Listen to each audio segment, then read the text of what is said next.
Hello and welcome to episode 520 of the official EstablishTheRun.com podcast. My name is Adam Levitan. I am one of the co-founders here at ETR, and this is the final solo pod of the 2022-2023 NFL season. It's always a bittersweet time, this final episode of the year, because on one hand, the solo pod is literally my favorite thing to do each week. I really love doing it. I really love being brutally honest and vulnerable about DFS and grinding hard to actually win. And then I also enjoy going full unfiltered on jokes and life takes. I don't really care if anyone listens or agrees. What I think is funny is not what everyone else thinks is funny, obviously, and that's cool. But just knowing that there are some people out there who think similarly to me, or at least entertained by whatever this pod is, maybe gives them a laugh to brighten their day, or get their mind off something shitty, or keeps them from engaging with NFL fan laundry Twitter or politics Twitter. Yeah, I mean, that's really cool. Actually, probably the coolest solo pod moment of the season was when someone asked about women listening to this podcast. And I said, I don't think there's any women or many women listening to this podcast. But then a few actually reached out to me, including two grandmas, two GILFs, if you will. I mean, just absolutely unreal. Love it. But on the other hand, when it comes to these solo pods, well, quite frankly, I'm running out of jokes. And so that's when it's time for a bit of a break. I will drop in here or there with some solo pods during the offseason. We'll have a ton of free pods talking NFL, the draft, free agency, coaching changes, player values, roles, etc. I want to do more interviews with interesting people. If there's anyone you guys would think would make sense for an interview, let me know, DM me or whatever. Jason Strasser, Adam Schefter, Scott Hansen, Phil Galfond, they come to mind as some of the best interviews that we've done. But yeah, probably the final solo pod here for a little bit. As for DFS this past week during the divisional round, really cool 4-game slate. I think one takeaway I had was that it's really dangerous, these playoff narratives. Even Troy Aikman, everyone's talking about playoff Lenny. Oh, Troy Aikman, playoff Lenny. They've been saving Lenny. Well, in the playoff game, Lenny got outsnapped and outtouched by Rashad White. Oh, but playoff McKinnon. They all year they've been saving Jerick McKinnon for the playoffs. This is who they trust. Well, Jerick McKinnon's role didn't really change in the playoffs in that first game. Didn't even get a target. But Adam. The Chiefs were just saving Kadarius Toney for the playoffs. I mean, the dude ran 12 routes against the Jaguars, fewer than Justin Watson again, way fewer than MVS and Juju Smith-Schuster, who are struggling pretty badly. So it's just hard trying to project expanded roles for players because it's the playoffs. It reminds me of the contract incentive stuff. Like, yeah, the Gronk contract incentive thing in 2021 will stick with people forever because it was caught on tape and it clearly mattered. They obviously tried to get Gronk his incentives. But in a ton of other spots, it just doesn't even cross teams' mind. Teams don't change their plan at all. QBs might not even know. And I think the incentive stuff, the results of it was pretty bad in 2022. One other somewhat related note from the divisional round I wanted to mention was trying to understand what's baked into the market already. A lot of times, I don't think people are really following offensive line injuries, offensive line talent or ability. I don't think most people are following that stuff enough to really know what's going on. It doesn't even cross their mind. It's not baked in at all. So there's an edge there. That's why we have Brandon Thorne and why his work is so valuable. But sometimes, rarely, the offensive line stuff goes mainstream and it is baked in. And I thought the Bengals situation last week, by the end of the week, I mean, Jesus, everyone was talking about it. Everyone on Twitter, every fake sharp, every mom who doesn't even watch football. Oh, Adam, Joe Burrow's not going to be able to get off a pass. Alex Kappa, La'el Collins, Jonah Williams, they're all out. Freak out. It just went too far. Burrow was only 11% owned on DraftKings on a 4-game slate, less than Brock Purdy, who was 14%. So yeah, I just thought that was an interesting part of the divisional slate. As for cash, I did play a little bit. I did play ETN over McKinnon. I just thought that ETN's role was much more solid, and that proved to be enough to get there in double ups, even though I did not have Kelsey. Actually, I guess playing Hayden Hurst was really the difference. He was not owned very much in cash, which kind of surprised me, but that's just the way it is on these smallish slates. One cheap guy getting 16 points at 10% or 15% ownership, like that's the difference in the slate. So yeah. Anyways, I know no one cares about my teams. There are 2 slates left for both props and DFS. We're on normal content schedule for both conference championship week and the Super Bowl. One injury note, industry note I should address. So FanDuel has canceled a few slates over the last 1 to 2 weeks, big NFL slates, maybe one smaller NBA slate. I'm actually not too sure on specifics. Them canceling those slates like right before lock or whatever, that's led to a lot of people saying, oh, they're canceling these slates because they were going to overlay, and then FanDuel did not want to eat the overlay money there. And I guess I'm open to that theory, but I just don't think it makes much sense. I mean, FanDuel is owned by Flutter. Flutter is an Irish company which also owns Paddy Power, Betfair, PokerStars, FoxBet, tons more. They are a public traded company with a market cap of roughly 22 billion with a B. It would be absolutely insane for FanDuel to duck 10K, 50K, 100K, whatever it is. Trying to duck that amount of overlay, breaking the regulations and the community's trust. I mean, I get that's a lot of money to me and you, but this is couch cushion money to FanDuel and Flutter. I really don't think that they were doing that. So you say, oh, okay, Adam, well, what's going on then? I would say it's the same thing that's been going on with FanDuel and DFS for the last, 4 to 5 years. They could not care less about DFS, about improving the product, investing in development for it, anything else. I mean, we've been screaming for nearly a decade that we need a CSV of the contest that anyone can download at lock. It helps for transparency. It helps for study to try to get better. And they haven't even given us that. But anyway, all this speaks to the writing on the wall of the big picture. DFS is small potatoes compared to sports betting. Sports betting is small potatoes compared to iGaming, aka online blackjack, slots, roulette, etc. So just know that's the deal. Just know that's the deal. A DFS player is trying to be converted to a sports bettor. A sports bettor is trying to be converted into an iGaming player. It just is what it is. Like everything else in life, it's not worth whining about. You can choose not to give FanDuel your DFS dollars anymore if you really want to try to stick it to them, or you can accept it. It is what it is. It sucks. One thing I know for sure, though, is that DraftKings owning, 95 to 100% of the DFS market wouldn't really be great for the consumer either. Like we need some real competition. So hopefully someone steps up and plays a FanDuel in a big way before FanDuel DFS crumbles even further. Okay. Do want to get to those sort of questions, but a few quick thank yous here first.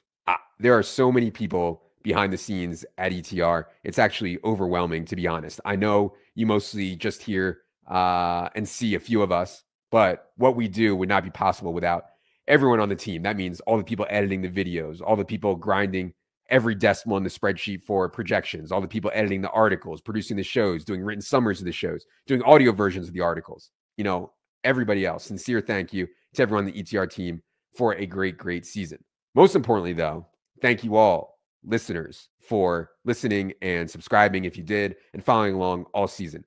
Our number one goal is always just to provide value to the customer, period. If we do that at a really high level, we're going to be successful, and that's it. It's why we're incredibly picky about what we talk about, incredibly picky about who we work with, incredibly narrow in our focus, because we absolutely have to be the best and provide the most value, or we're going to lose. So hopefully we provided value for you this year. Thank you. We are so, so grateful we get to wake up every day and try to figure out what will happen in sports, and that's because of you. So again, thank you. Two more small things before we get to listener questions. First, golf season is indeed in full swing. Really is an awesome DFS sport. We have the best projections by a wide margin, thanks to Rivers Peabody, and the best ownership projections by Cody Main and our analytics team. So head to the subscribe page, check out the golf package. Also, with NFL winding down, it is NBA's time to shine. Dink, Gallagher, and our NBA team just grinding their cocks to just absolutely zero every single day to provide the best content, projections, value. It's really wild what they do. So check out the subscribe tab there for NBA if you're interested as well. All right, enough is enough. Let's get to everyone's favorite portion of the program, the listener questions. Producer Luke, hit the theme music.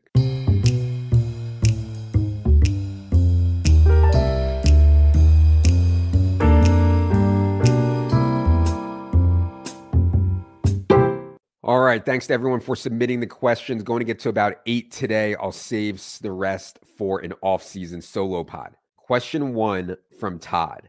After 13 relatively quiet years of parenthood, the dreaded day finally arrived. I walked into my son's room to let him know dinner was ready, and he was in the final stages of masturbating. The timing was horrific as I looked him dead in the eye as he was finishing the job. I immediately slammed the door shut and walked down to the dinner table, I guess in my mind to pretend nothing happened. He joined me, my wife, and 2 daughters shortly after, and neither of us even looked each other's way. Had I moved past this, and do I have a talk with him? Thanks. Ay, Todd. I'm in pain for you, man. This is a bad spot. This is a really bad spot. I mean, we try to never get ourselves into these spots. This is why we never play deep stack PLO out of position. You know, we just find ourselves in these kind of situations too often. I'll start with this. I get that you're the dad. I get that it's your house. I get that you presumably paid for it. You can't walk into a closed bedroom door without knocking in any situation in life. Bedroom door is closed. You knock. I don't care if it's your kid. I don't care if it's your house. You got to knock. It's just one of those spots where there's only downside on the outcome. Like the best possible case when you open that bedroom door is he's doing nothing. He's fucking staring at the ceiling or something. But God, you know, if that's the best outcome, the 100th percentile outcome, think about all the bad outcomes. And honestly, I do think that understanding range of outcomes is so important in all aspects of life, including the spot Todd describes here, and certainly in DFS. Like, I think the Tony Pollard, Ezekiel Elliott example from last week is a good one. We have to project Zeke close to the role he's had all year, but there's only one way we can be wrong. The Cowboys might just say, fuck it. Zeke can't do anything against this 49ers run D. Let's go 80% Pollard, or let's go 90% Pollard. Now, is that a realistic likelihood for a mean projection? No, of course not. But understanding the entire range, they all know. If you understand the entire range, I mean, it's so obvious that the upside is all on Pollard's side in terms of usage. But anyways, we've established that Todd fucked up by going into a closed bedroom door. But as always, we can't let past decisions cloud future decisions. All we can do is take the available information we have now, what's done is done, and make the best possible decision going forward. So I think so often in life, just being honest and vulnerable as possible, I think that's right so often. And people just respect it. So God, you know, it sounds so awful, but I think I'd sit him down and I'd say, listen, son, I want you to know that what you were doing was not wrong. Not wrong at all. In fact, I beat my own dick 5 to 7 times a week. You know, don't tell your mother. But just remember to lock the door next time. And then you'll have a hearty laugh, you know, and you'll be closer for it. Or he'll call Child Protective Services. Either way, seems like a win. Question 2 from Magic Ma. He says, hindsight is always 20/20. You mentioned going all in on New Year's Eve. Curious, do you feel like you made the correct play on New Year's Eve? Undoubtedly the right play, Magic Ma. Undoubtedly. It was so fucking fun. We were like, well, if you guys, hopefully you guys listen, we did a video about it, about New Year's Eve plans. You can go back and check it out from the solo pod right before New Year's too. But anyways, you know, we went to this club or whatever. We were in Miami, in South Beach. We were like up against a little half wall where quote unquote Gen Pop was, which is actually a ridiculous term. But I actually learned that term for the first time, as I'm obviously not really a club guy, but Gen Pop refers to people who don't have a table. But anyways, you know, we had this minimum we had to spend on alcohol, and we had absolutely stone cold zero chance of reaching that minimum. I mean, imagine drinking an entire bottle of fucking Grey Goose or something. I'd be in the hospital getting my stomach pumped. But anyway, so we were just spraying Gen Pop with champagne, giving them alk. It was so great. Then this dude Marshmello comes out. I had no fucking idea who this dude was or what to expect. Apparently, Marshmello is some kid from the Philadelphia suburbs who quote unquote performs with this big ass marshmallow mask covering his face. And honestly, I'm not trying to be mean. I'm not trying to disparage or be disrespectful. I get that I'm a stone cold boomtown who doesn't get it. But this kid in the marshmallow hat comes out, middle of the stage, has a fucking computer, hits a button on the computer, and everyone goes nuts. Now, I'm certain that there's something that makes him better than everyone else in the world at pressing that button that plays quote unquote music. I mean, there's a reason he's worth 75 million according to the internet, which of course is never wrong. But I personally, I just don't get it. I just don't get it. Now that said, we were dancing and fucking around, you know, until 3 a.m. or so. Really was a ton of fun. Was it worth the money? Of course not. It's so outrageously overpriced. But as a once in a lifetime experience in which at age 40, we're actually at the tail end of being able to do things like this in a non-ironic manner, it was so great.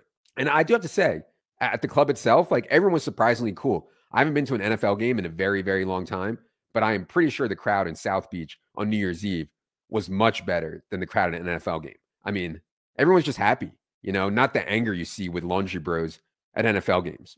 The one part where people did start getting a little unruly was late night. You know, it's 3 a.m. and we were staying, the hotel was like 20 minutes away from, 20 blocks away from the club, just zero chance we can walk. So I wait outside to get an Uber or a cab, and it's just absolute bedlam, like full blown war. You know, people taking other people's Ubers, cabs sparking bidding wars / auctions, just no rules, like real end of society shit, like Mad Max, out of control. I somehow got a cab by offering cash, but man, it really was not easy. When I got back to the hotel, I was so hungry. I was just like, oh, I'll just walk outside real quick and grab some pizza. I didn't think much of it. I walk out of the hotel doors and it's like hits you like a ton of bricks, just a fucking scene, like girls crying everywhere in these tiny dresses, people stumbling into the street right on Collins, people fighting and screaming at each other. I'm just walking down the street. I'm like dodging like all these crazy things happening. Dudes are like, hey man, what you looking for? I got you. I'm like, I'm looking for pizza, man. It's just, it was so wild out there. It reminded me of Penn State at 1 or 2 in the morning, or Manayunk back in its heyday. Just a total absolute zoo. But yeah, I'm sorry I don't have better stories from New Year's, but I'm glad we did it. At this point in my life, given the time I have left on this planet, I just cannot afford to check fold in spots like this. I just can't do it. I just got to rip it in. So I'm glad we ripped it in. Question 3 from Bosch Paz. He says, moving forward, is it possible to win in DFS without using projections or an optimizer? That's a tough one. I think it depends on what games you're playing, what stakes, how much volume, etc. But generally speaking, I'd say trying to win without having the best possible projections at your disposal is going to be really hard. That's just like table stakes at this point. That's just the ante to be able to play at a high level. And obviously this makes me sound biased because we have the best projections. We have the best ownership projections, but I really do think that's table stakes. And I don't mean that you need to use the best projections and optimize them blindly and that's it. That's not what I mean at all. You need to have the best projections that you can use them as a baseline for game theory, assuming you're playing tournaments. What are our opponents doing versus how will the player perform on the field? I actually think this is nowhere is this more evident than in golf. We have Rufus's projections, the best projections. And while golf is an ownership game, even more than NFL, it's impossible to know where the best contrarian plays are or what's good chalk if you don't have that baseline of the best projections to let you know. In terms of optimizer, if you're playing cash, I think seeing the top 10 optimals based on our projections or seeing what the top 10 Josh Allen teams are, or whatever you want to see, I think that's incredibly useful. For tournaments, obviously for MME, you need an optimizer. I think if doing single entry or 3 max, you don't necessarily need to have an optimizer, but it certainly helps. Just looking at the highest ceiling teams with ownership constraints, or maybe you lock a contrarian double stack with a bring back and optimize from there. Maybe you compare the product ownership of 2 tournament teams to know which one is better. Obviously, I think Solver is best for optimizers. Solver is our new tools company. Shout out to us. But yeah, I hope that helps. Bosch Pause. Question 4 from FF Jake. He says, I think you've touched on this before, but what's your take on single game parlays? I've been moderately successful with them since my state became legal. So my initial take on single game parlays, SGPs, was the rake was so outrageously massive and non-transparent that I just assumed everyone was getting crushed, like they're unbeatable. And believe me, most people, almost everyone, are getting massively crushed by these SGPs. It's not a coincidence that the single game parlays are the market that the books are pushing the hardest. Like, I can't imagine what the books are holding on these things. It must be absolutely insane. However, I do think very sophisticated bettors can beat SGPs. If you can price all the correlation yourself, if you can understand what the single game parlay should pay out based on your numbers, I'm pretty sure these can be beat. But that's really hard. I mean, you need to originate your own numbers. You need the math ability to price the correlation, and you need the true price based on your numbers. So yeah, I get that single game parlays are fun. Probably they can be beat by very smart people. But generally, I think if you don't really know what you're doing, if you're just firing from the hip, if you're a phone shitter, bro, I think single game parlays are almost certainly a negative EV market, i.e. you'll lose even faster than you would if you just did straight bets from your phone shitter. But that said, if you're just going for entertainment, obviously single game parlays are fun. It's why they're so popular. That risk a little to have a tiny chance at winning a lot, that model, it's just what people want. It is what it is. Question 5 from Larry. He says, are you a 2 monitor or a 2 computer kind of guy? Yeah, I think Larry's trolling here. I can't believe that my computer setup is so controversial. When I revealed my 2 computer, 2 mice setup, everyone at ETR thought it was like the funniest thing in the world. And apparently a bunch of other people found out about it and they also think it's hilarious. I honestly don't see what's so funny. Yes, I get that the standard setup is 1 computer, 2 monitors, and 1 mouse that goes across both screens. I get that. I believe my setup is better. So what I have is a really big nice desktop, a huge monitor. That's my main screen. That's what I'm talking to right now.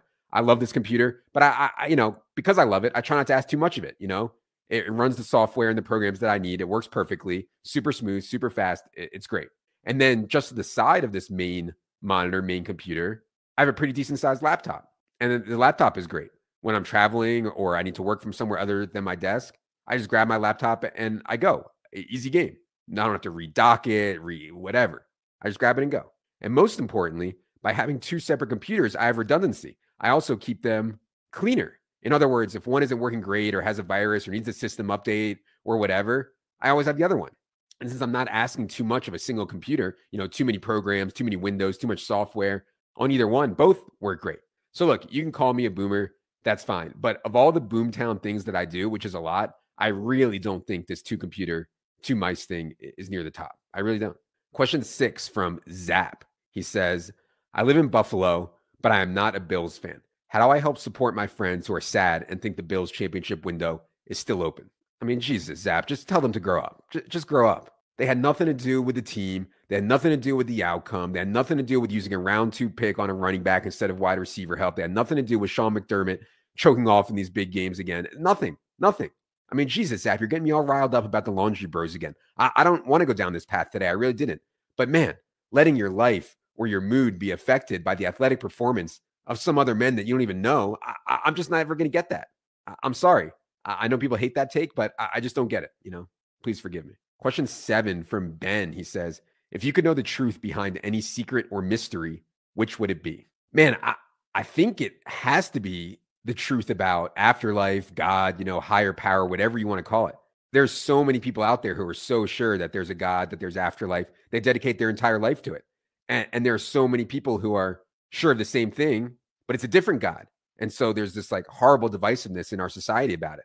And then there's people on the exact opposite end of the spectrum who don't believe in any of this stuff, think it's all made up, make-believe nonsense. So I think knowing the truth here once and for all, not only would it be good on a personal level, I think, for everyone to actually know the truth, but on a societal level, hopefully knowing the truth would stop a lot of wars and bloodshed and hate over which God to believe in or if there's a God, etc. So yeah, I couldn't fathom a better use of a one-time let me know the truth on this here. I mean, I'd love to know. All right, question 8. Last question we're going to do here today comes from First Round Kicker. He says, what's one thing you think you learned about NFL DFS this season that you plan to utilize more next year? So we have a lot of data and lineups and takes to look back on and evaluate. One thesis that I have is that playing more of a team play the best plays style is cycling back towards being right in DFS. And just to draw some examples from poker, when poker first got popular, I mean, everyone was so bad. We're talking, 04, 05, 06, 07. I mean, everyone was so bad. No one knew what kind of equity each starting hand had. No one understood position. No one understood the power of raising or 3-betting. I mean, you could just play straight up ABC poker, make the right play every time, never try to get tricky or overly bluffy, especially on later streets, and you were likely a big winner. Then poker evolved into this era of just relentless aggression. I mean, people realized how hard it was to make big hands and hold them. People realized weaker players were like simply overfolding, playing too tight. So it became a game of leveling. I mean, no one ever had anything. It was just a war to get the last bet in. You 3-bet, I 4-bet, you 5-bet. Famous hands that show this are the Tom Dwan 8-6 hand against Howard Leder on high stakes poker, probably my favorite televised hand ever. The Joe Chong punt in the, what was it? I think it was like the 2010 or 2012 World Series main event where he 6-bet shoved pre with 8-7 off with 3 left in the main. Vanessa Selbst had a televised, just absolute leveling war into aces, Prahlad Friedman's aces. I forget what show that was on. So all that was going on then. Now poker is much more, everyone's just trying to play optimally. Not as much leveling, not as much reckless aggression, not as much people playing wild styles. So my thesis, and this could certainly be way off, but my thesis is that DFS is now entering that more optimal stage. We had the era back in 2013, through 2017 or so, where just playing the best plays was winning tournaments. Like literally, like cash teams were winning tournaments. We then had an era where the best plays not only maybe weren't the best plays, but they're actually over-owned. And then lately, at least anecdotally, the best plays hit at such a high rate. Maybe I was being too contrarian in tournaments this year, not playing enough of the good chalk. I don't know. It's just a theory, but games like this, when you're playing against other humans, there's always going to be cyclical. It's up to us to respond in a smart way, and we just have to be thoughtful about what's going on. All right. That is going to do it for the final solo pod of the 2022-2023 season. Again, I cannot thank you all enough for giving me/us a platform here to try to help, to try to entertain. Genuine thank you. If you are a subscriber, we will see you Friday for Establish the Show ahead of Conference Championship Sunday. For producer Luke, for the most beautiful beast in the world, Jerry, I am Adam. Good luck, everybody.